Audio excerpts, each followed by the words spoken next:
Akkam jirtu hordoftoonni yeroo fayyaa baga nagaan gara yeroo fayyaa dhuftan guyyaa irraa waa'ee uumamaan soorata ajaa'ibsiisaa ta'e waa'ee mooringaa akkasumas muka dinqii jedhamuun beekamu kan vaayitaaminoota albuudotaa fi farra oksidaantummaan badhaadhe kan fayyaa keenya keessatti gumaacha olaanaa qabu haa ilaallu. Mooringaan maali?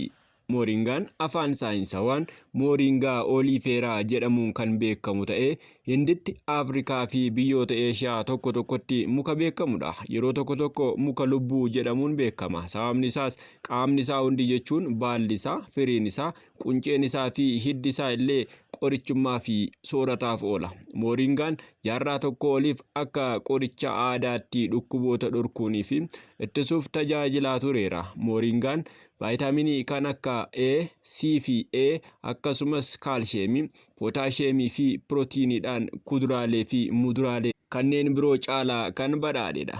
Mooringaan akka madda humnaatti burqaa soorataa cimaa ta'uu isaa yeroo ilaallu baalli mooringaa harka 7 burtukaana caalaa vaayitaamin C qaba. Harka 4 dachaa aannanii kaalsheemii, harka 3 dachaa muuzii pootaasheemii, dachaa 2 itittuu caalaa burqaa pirootiiniiti. Kanaafuu soorata dabalataa uumamaa kan humna keessan guddisu, sirna dhibee ittisaa keessan cimsuu fi anniisaa keessan dabaluu yoo barbaaddan mooringaan filannoo keessan jalqabaa haa ta'u.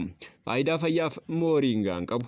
Egaa akka armaan olii kanatti mooringaan maal akka ta'ee fi soorata dabalataaf immoo bakka bu'insa kan hin qabne ta'uu isaa ilaalleerra. Amma immoo faayidaa mooringaan fayyaaf qabu kan saayinsiin mirkanaa'e walumaan haa ilaallu.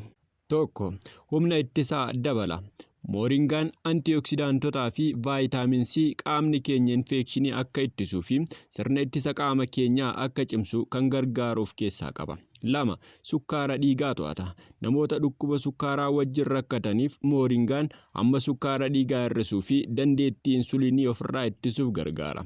3. Fayyaa onnee fooyyessa. Mooringaan kolestiroolii gadi buusa, ujummoolee dhiiga keenyaa akka qulqullaa'u taasisa, akkasumas onnee keenya dhukkuboota irraa ni ittisa.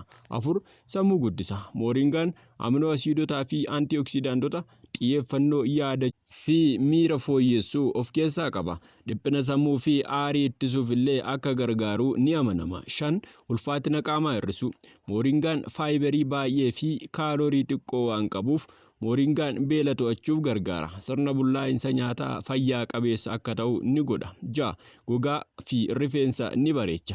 Farri oksidaantotaa mooringaa keessa jiran firii raadikaalota ni ittisu, gogaan keenya bifa dargaggummaa akka qabaatu taasisuu fi qulqulluu akka ta'u godha. Zayitiin isaa rifeensa keenyas ni cimsa, daandiruu fi yookaan immoo foroforii ittisa. 7.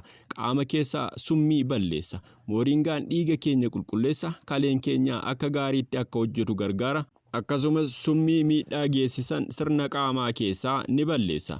Mooringaan akkamiin fayyadaman? Daakuu mooringaa shayii yookiin bishaan ho'aa irratti maankaa tokko dabaluun. Shayii mooringaa, baala mooringaa goggogaa bishaan danfe keessa buusuun dhuguun nama si'eessa, humna namaa haaromsa. Kaapsuulii mooringaa fudhachuuf akka namatti toluu fi akka soorata dabalataatti mooringaan kaapsuuliidhaan ni qophaa'a. Baala isaa shoorbaa, salaaxaa yookiin akka mi'eessituutti sooratatti dabaluun fayyadamuun ni danda'ama. Of eeggannoo. Mooringaan namoota baay'eedhaaf kan uumamaan argamuu fi nageenya kan qabu ta'us dubartoota ulfa ta'aniif kan harma ho'isan yookiin qoricha dhiibbaa dhiigaa yookiin dhukkuba sukkaaraa kan fudhatan yoo ta'e ogeessa fayyaa mariisisuun gaariidha. Mooringaan dhuguma muka ajaa'ibaati. Namoonni fayyadamtanii beektan bu'aa irraa argattan koomentii jalatti nuuf barreessaa. Viidiyoon kun faayidaa qabeessa ta'e yoo argattan yeroo fayyaa laayik, sheer, sabiskiraayibii gochuu hin dagatinaa. Amma viidiyoo biroon wal arginutti nagaan nuuf tura. Waan ilaaltaniif galatooma.